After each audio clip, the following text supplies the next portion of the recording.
In this video, I'm going to walk you through how to break down Twinkle Twinkle Little Star to learn it efficiently and effectively, while also using the directions of the Alexander technique. Hi, I'm Ariadna, and this is Mindful Strings, where I help you transform your violin playing through the principles of the Alexander technique and the Russian School of Violin. I teach violin full-time here in my private studio in Boston, Massachusetts, and this is an online resource I've created for anyone wanting to learn at home on their own time. There are links down below in the description box for some freebies for you guys to check out, and I'm very excited to be working on a full comprehensive beginner violin course that basically will cover like the first year of violin for you, including how to read music, all the technique stuff, Alexander technique guidance, and fun repertoire. So stay tuned for the release of that. Whether you are just starting out or you've been playing for a while, Twinkle Twinkle was probably on your radar as one of the first songs to learn. So let's talk about how to actually practice something like that.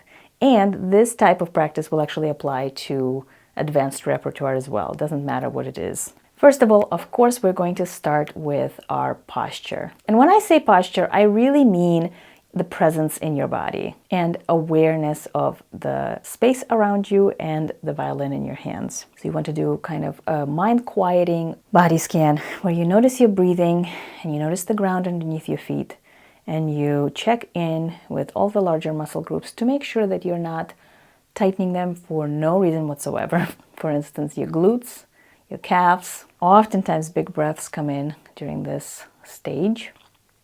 And of course, we use the Alexander technique direction of allowing the neck to be free and the whole back to lengthen and widen.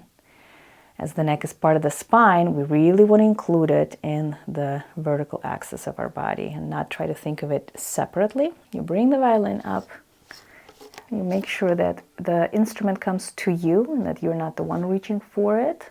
Breaking up your stance, that is neutral, even shoulders, vertical neck and head. Here comes the violin.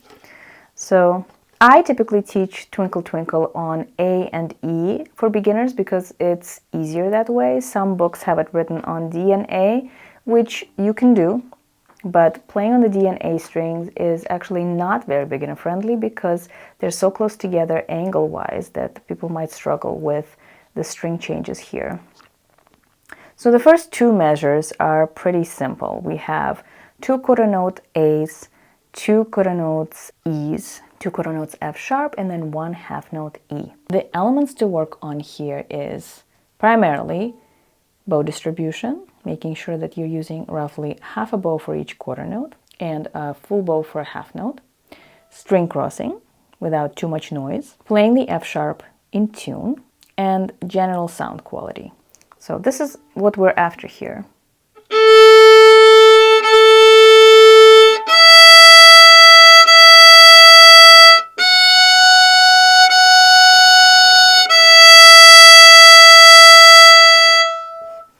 At first, I would recommend just practicing the first measure, the 2 A's and E's. So you don't need to do anything with the left hand, but what we do want to pay close attention to here is the bow hand, the roundness of the fingers, the softness of the hand. And because you're at the frog, that can be kind of challenging. A lot of beginners will kind of use very little bow and get through the whole song in the middle of the bow. But you're doing yourself a disservice there because then you're not actually learning how to properly use the bow. So without pressing into the string, you want to make sure that you are moving quickly enough so that the string is not being choked. Put too much pressure, it's going to be quite crunchy. You want to hear a clean start to the note. So just enough pressure to create a little k. Then stop in the middle. Check that your neck is free, shoulders are not rising. Notice your breath, your back is not rounding. The second note comes. Then you switch the bow to the E. Pause. When you are increasing, transferring more weight into the string, that actually happens through the index finger. So you can think of it as pressure, just we have to be careful with the word pressure because pressure can also often mean tension. So I like to use the concept of weight because the bow has its weight and then we can add more weight into the string through how we use our arm. So once again, you have your A down bow, and then you have your A up bow, for which you will have to lean into your index finger a little bit to bite the string. You don't want the sound to be thin. And one of the difficulties here is that the down bow and the up bow need to be almost identical.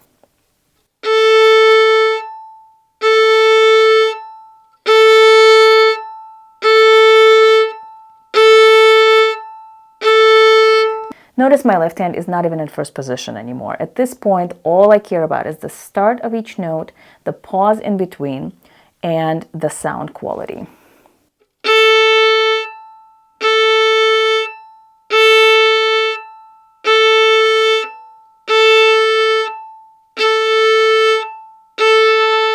Now, when I'm roughly in the middle of the bow, notice that I have a straight line from these knuckles to the elbow. So the middle of the bow kind of dictates of the height of the elbow for the string.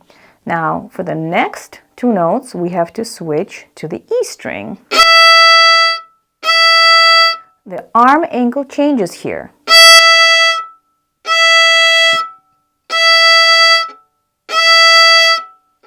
So you can practice on the E string to make sure that the angle is such that you are still able to get a clean sound, a clean start to each note with a bit of a click. Next, you would put those together.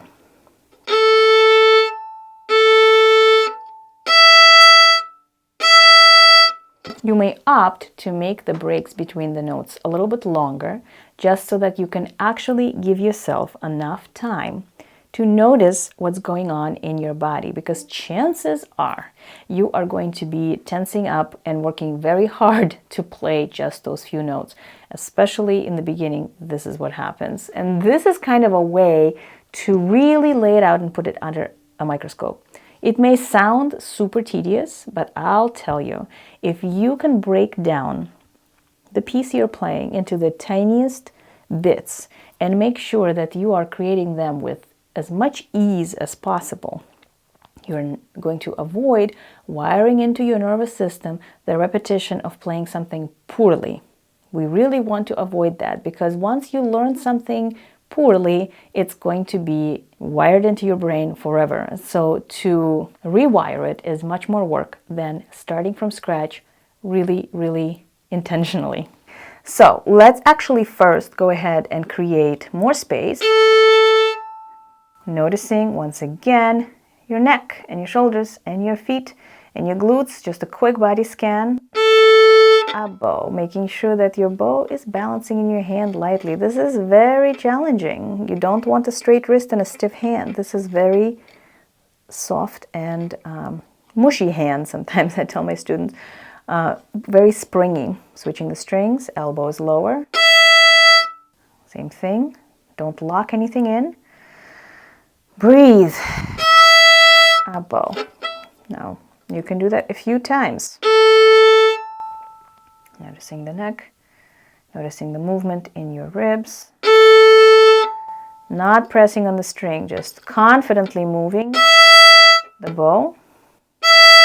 The elbow is bending and straightening, bending and straightening. So this is just the first measure.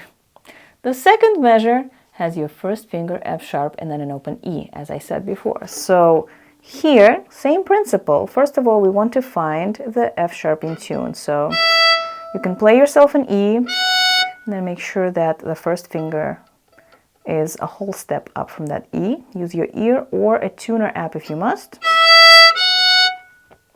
So we're going to start with that F, same idea.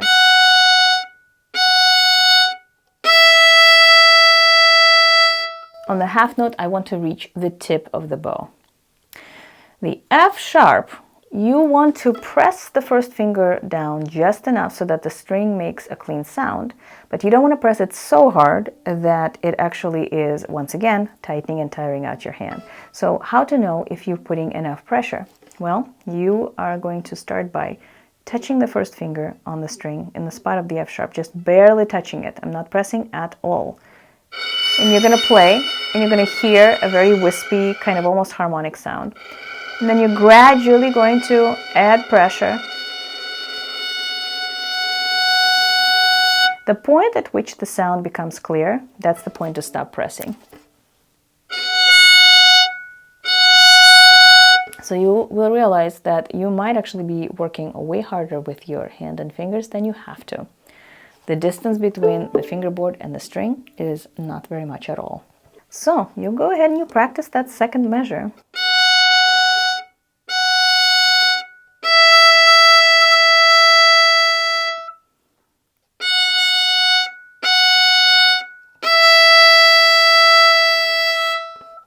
When you feel comfortable with that, you can put the two measures together. Now, by now, you might already feel like your brain cells are no longer willing to do this, and that's fine. You know, if you only have 3 minutes and all you get through is the first measure and you just play the open strings a couple of times, that's fine, because you are on your way to building proper technique and good sound. Let's put together the first two measures. Still with the stops. Still noticing your whole frame, your neck, your breathing.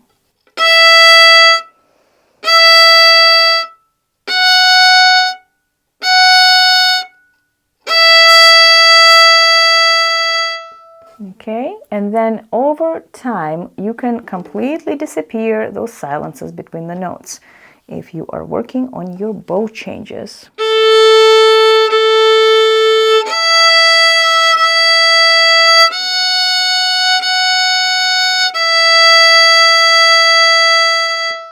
Work smarter, not harder. It's not that difficult to figure out what the notes are and jump in and play the whole song. But if you care about quality and longevity and you actually have goals and dreams in playing the violin, this is the way to go. You can apply this practice to the rest of the song measure by measure, and by the time it's done, you will have gained quite a bit of skill in all the different areas of your violin playing, not just learning Twinkle Twinkle Little Star. Happy mindful practicing, and I'll see you next time.